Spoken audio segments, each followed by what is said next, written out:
complete. People talk a lot about the government taking a long time.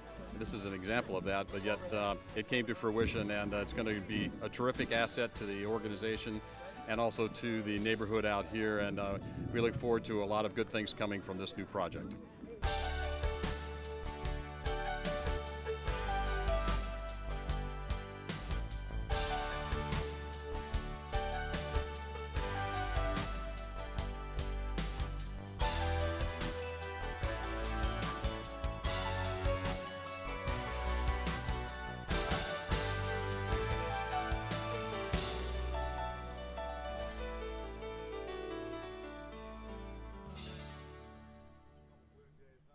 I'm a board member of Roser Park. My name's Kai Warren. I'm a past president.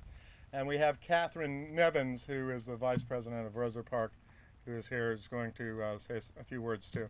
But first, I'd like to ask Dr. Goliath Davis to come up and say a few words.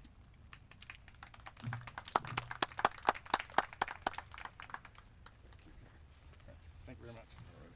Good morning. You may wonder why Kai and I are wearing dark glasses. We are basically trying to more or less hope for positive thinking and dark glasses for the sun, and we want to make sure that the sun shines on this festive occasion. Kai asked me to come out first and foremost to welcome all of you to Midtown. We are in Midtown, and this project is a great one. This waterway is one that I played in and on as a kid, and it's so interesting to see how it meanders through several neighborhood associations and where it goes. There are a host of people here who will speak about the technicalities of this. I'm so proud that Mayor Fisher is here. This particular project has basically transcended several administrations. It's a long time coming. Someone said that Kai was persistent. I say persistent is not the word. We owe Kai a lot for pushing for this particular project, he and his team, and I'm just thankful this morning that we're here to celebrate the reality. I say to all of you, thank you for your support of this project. The engineers are here and what have you, and they will talk about it from a technical perspective, and with that I would say again, welcome, and thank you again.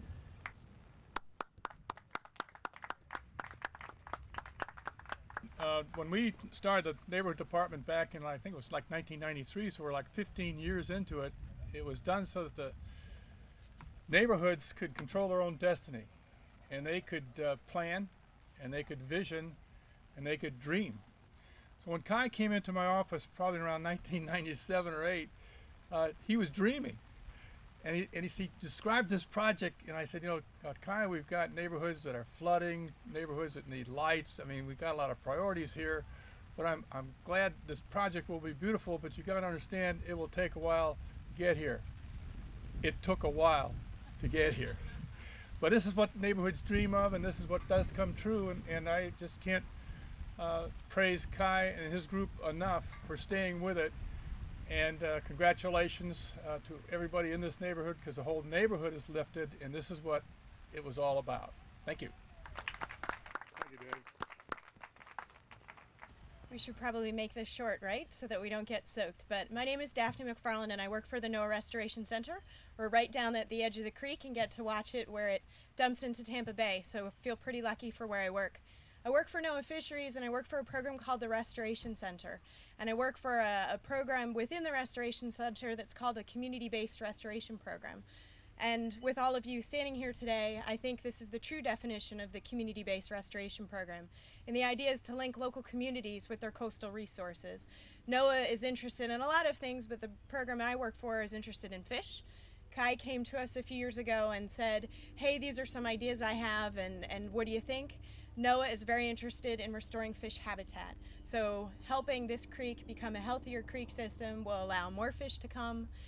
So the real simple mechanics of it all is we would like to help Kai and all of the groups that are participating in this project be able to put some grant money into the creek and be able to help and make a more natural and healthy system. So we're excited to be involved. This marks a great day because it kind of marks a future partnership, which hopefully will be in the future on paper and with money in hand. I would like to recognize and applaud the tenacity of this neighborhood association for for bringing the city along in this effort. You know, it all started off, of course, assuming we would do what we always do, which is sort of more culverts and stuff. But instead, what we're seeing is you know, the rebirth of a creek. And you know, if you think about San Antonio, that turned a ditch into their you know, the centerpiece of their town, and this creek is being reborn all the way through several neighborhoods, and you know, to the south, Bartlett Park, and to the north, Campbell Park, and I'm hopeful that in a few years we'll see it, you know, reborn through a redeveloped trop site. That, you know, that we'll see that is you know, that's a cleaned up site, and so it's very encouraging to see. And this would not have happened without the tenacity of the neighborhood association and the city folks being willing to do something that they had never considered before. And it's a win in all directions. It's better for the environment, it's better for drainage, it's better to look at, it encourages walking. So you guys are all to be congratulated. Thank you. Thank you, Carl.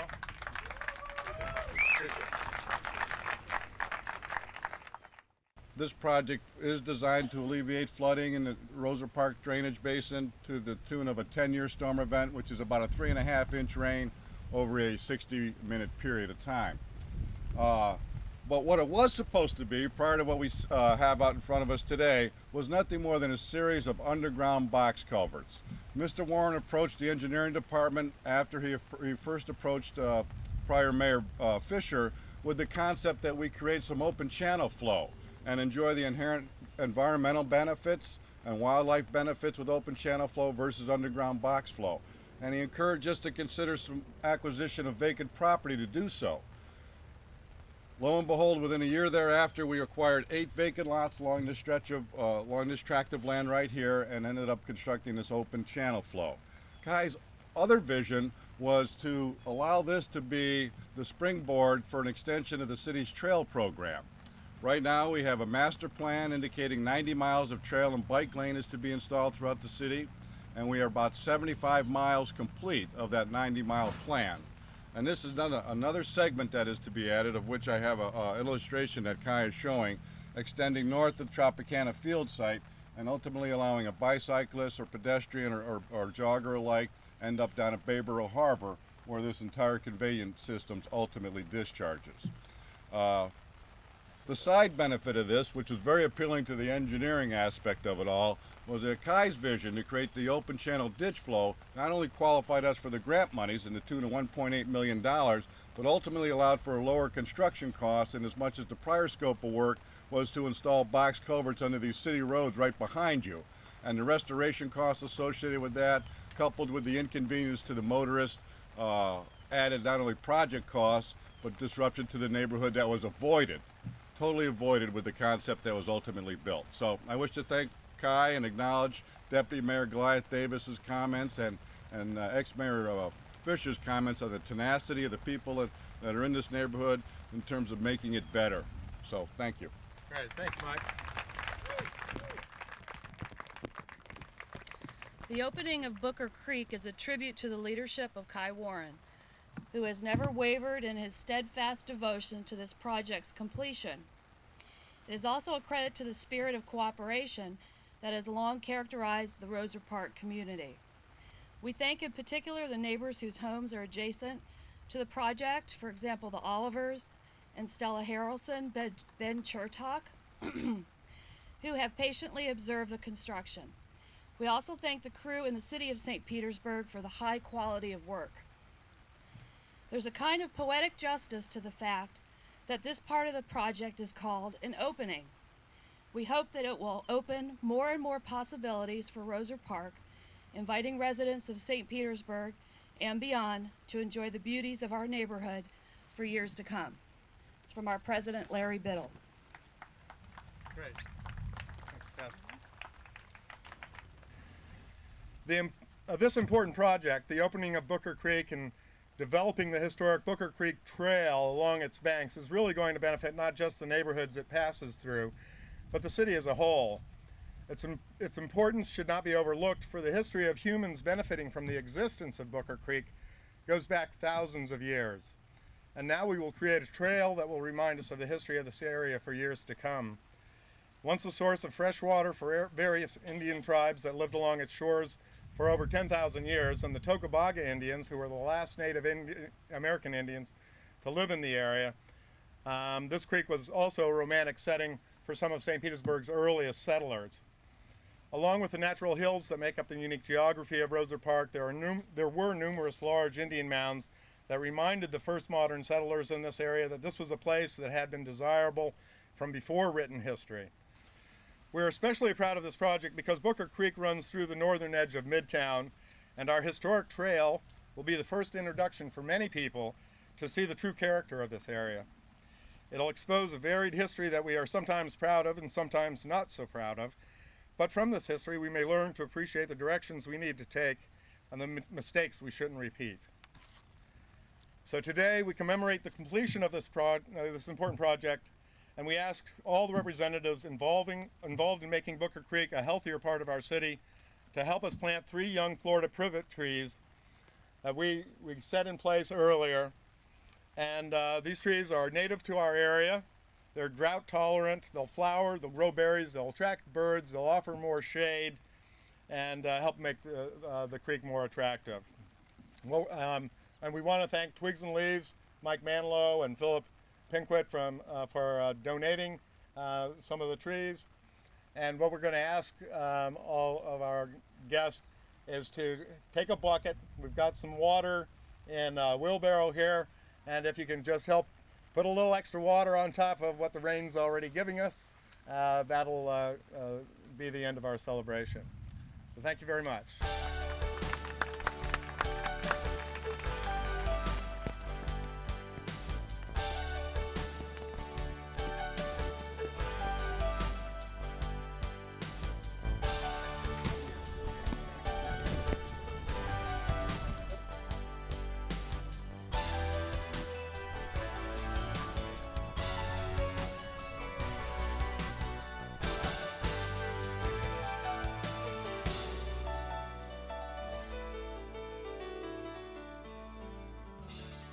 A lot of this happened before I moved here. I've been here 7 years, and really Kai Warren was instrumental in moving this forward and addressing the flooding issues, but also in restoring the natural water flow of the creek, enhancing the beauty of the area.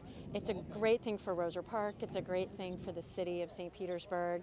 It's going to connect the baseball stadium all the way out to Tampa Bay, and it's been a long time coming, and they've done a wonderful job, and I'm looking forward to seeing how the rest of it turns out in the future. This is a absolutely beautiful thing that they've done here in the neighborhood.